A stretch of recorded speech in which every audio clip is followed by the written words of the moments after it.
เทคนิคการเกณฑ์โจทย์3ได้คันตอบไว้ข้อที่15-16ในการสอบเซจุด3หมวด7วิชาคณิตศาสตร์เนาะ2023-24คือข้อที่15ว่าให้มาตริก x บวก y เท่า3 2 1 5เนาะและ 2x ลบ y เท่า6 4ลบ4 1มาตริก x เท่ากับข้อใดเนาะคืออยู่ในนี้เขาจะมีสมผลออกมาเป็น2สมผลเลยว่าอีกแบบหนึ่งว่าเป็นระบบสมผลเนาะฉะนั้นเรามาเบิ่งบทเกณฑ์นั้นกันเลยเอาสมผลที่2นี้ลงมาอยู่รูปเนาะจากนั้นเราจะเห็นว่าบวก y ลบ y และเราต้องการเหมือน x ฉะนั้นเราจะเอา2ตัวนี้มาบวกเข้ากันเนาะ x บวก 2x นี้เป็น 3x แม่นบ่เท่าไปเป็นหยัง3บวก6เป็น9เนาะ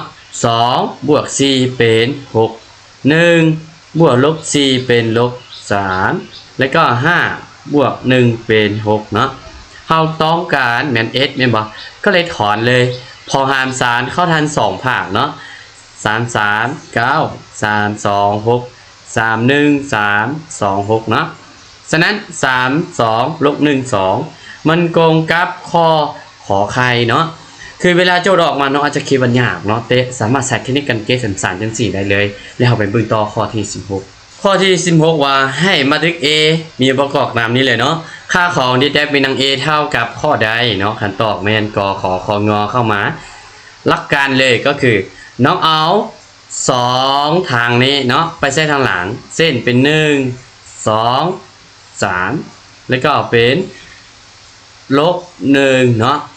0 0จากนั้นน้องก็คูณตามเส้นเองจอมตัวนี้ลงมาเลยเดี๋ยวคูณซื่อๆลงมาแล้วก็เป็นบวกเนาะเป็นบวกถ้าอยากให้มัน y แม่น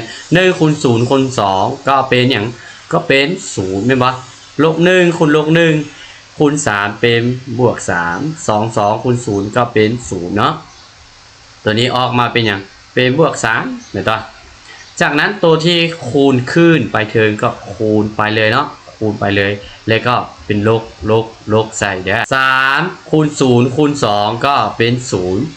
0ก็เป็น0เนาะ2คูณ2คูณลบ1เป็นลบ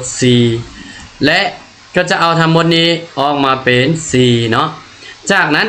เราต้องการดีเตอร์มินังเด้อถ้าน้องเอาเครื่องหมายลบในตัวบวกในตัวอยู่แล้วเวลาตัวเลขนี้ออกมาน้องเอามาบวกกันเด้อจะได้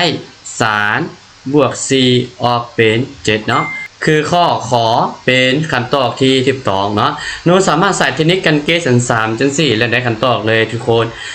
สำหรับน้องใดที่มัดวิดีโอการสอนแบบนี้เนี่ยอย่าลืมกดไลค์กดแชร์และกดติดตามเพจ TikTok อาจารย์ด้วยเนาะและน้องใดที่สนใจเข้ากลุ่มติวใส่หมวด7แม่นสามารถทักหาอาจารย์ที่หมู่แอค551495เด้อปัจจุบันนี้แม่นเฮาเริ่มเรียนแล้วเนาะได้มาพบกันใหม่ในคลิปต่อไป